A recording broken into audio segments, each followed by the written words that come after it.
I'm Gavin Rees and I work for Dart Centre Europe. The Dart Centre is a network of journalists and filmmakers whose work concerns trauma and tragedy. And today I'd like to talk to you about the challenges of interviewing people during this time of COVID-19. You may be working with someone who's been directly affected by the virus. Perhaps they've been ill themselves, or perhaps they've lost somebody close to them. Or your conversation may be a remote one with someone who's been affected by a different kind of traumatic incident. Interviews on emotionally sensitive subjects, such as illness, bereavement, or domestic violence, require a different kind of approach than general news stories do. First of all, make sure you see the person before the story. Nobody likes to be approached as if they're nothing more than an illustration for a preconceived idea. With COVID, of course, you also need to make a decision about whether you can meet in person or whether the interview needs to be done remotely. Sensitive interviews require specific planning and structure around them. If you're going to meet physically, make sure that you do a thorough risk assessment. Being unsure about what hygiene measures to take or what physical distance to keep can make the situation more stressful, both for the person you're talking to and yourself. Secondly, allow plenty of time, more than you might first think. People may get caught up in their emotions, and it's best not to hurry them when they're discussing things they already find a struggle to talk about.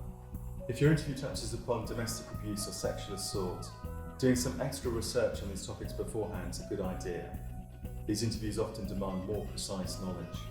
Most people experience a traumatic event as a fundamental loss of control, and just talking about it later can bring back some of the same feelings. Add to that the fact that most people have minimal experience of working with the media, and it's easy to see how an interview, if it's not done carefully, can leave somebody feeling even more disempowered. That's why it's best practice to try and think through and find all the little ways that you can extend options to the interviewee and involve them in the decision-making process. Think maximal consideration. If you're meeting in person, you can ask them whether they would like to be interviewed, or whether they would like a friend or family member there for support. If the conversation is likely to be wide-ranging or deals with things that happened in the past, do give people a good idea of what you're interested in. People can be unsettled by directions they're not expecting. You could also check in advance to see if there are areas they really don't want to talk about. Given that the conversation could be emotionally draining, it's a good idea to ask your interviewee when they're likely to have the most energy for it. They may also want to build some space around it if they need to do something else important soon afterwards. What you're trying to do is to create a safe environment for the interview in which people know what to expect and are clear about what they've consented to. During the conversation itself, however, people are likely to feel more secure when they know they're being heard. All of the best interviewers have great listening skills. If you're interested in developing yours further, try Googling active or non-judgmental listening. There's lots out there. Here are some more thoughts about things that you might try during the conversation. Remote interviews are tricky for a number of reasons. If you're recording them for online or broadcast, then dealing with the technology can significantly add to your interviewee's stress levels and anxiety. And so it's important to be doubly patient and explain everything carefully. Perhaps say that everyone finds the technology baffling. Remote interviews on sensitive subjects are also difficult because it's harder to gauge people's reactions or reassure them that they've become lost in an emotion. That sense of human connection can feel weaker. And so on Zoom, use plenty of eye contact.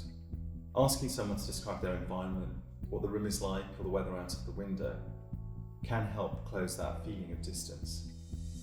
Acknowledgement is really important. Saying something like, "I'm really sorry that this happened to you," can make a big difference. Rechecking permissions throughout the conversation is also good practice. For example, just before a potentially challenging question, you might add in a quick, "Do you mind if I ask you about ... Personally, I'd avoid asking people, "How did you feel?" When strong emotions lie just millimetres under the surface, that question can really upset people and potentially derail the whole interview.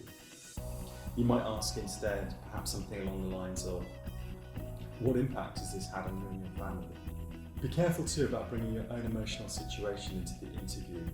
With COVID-19, it's very easy to project one's own understandings and feelings upon the interviewee, and that can really cloud things. That all said, it's great practice to acknowledge how hard this must be and to acknowledge what the person has gone through. But whatever you do, make sure that you don't say, I know how you feel. Everybody's unique, and the chances that somebody will believe you when you say that are almost nil. The end of the interview isn't the end of the process, nor the end of the journalist's responsibilities towards their interviewee. How the piece is written can have a big impact. Something that's accurate and insightful can leave someone feeling understood and heard. On the other hand, something that's unfair and insensitively written can compound stigma and leave lasting damage. If you're writing about someone's death, try to capture some sense of that person's life as well. It's hard for relatives or friends to read something that reduces their loved one just to the bare details of their death. Accuracy matters more than most people would imagine. Even small mistakes can cut deep. They may give the impression that the journalist wasn't genuinely concerned. It's really important not to promise anything that one can't deliver. If there's a chance that the piece won't run, best to warn the person ahead of time. Do follow up with people and check back in. Send them a link to the piece, see how they're doing, and thank them once more. One last thing.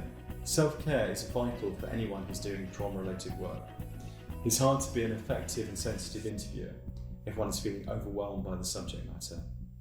And so after the interview, do make sure that you check in with yourself and take some extra time to work through any issues that come up. All the advice in this video comes from the Dart Centre's network of journalists and filmmakers. To find out more about what we do, visit www.dartcentre.org.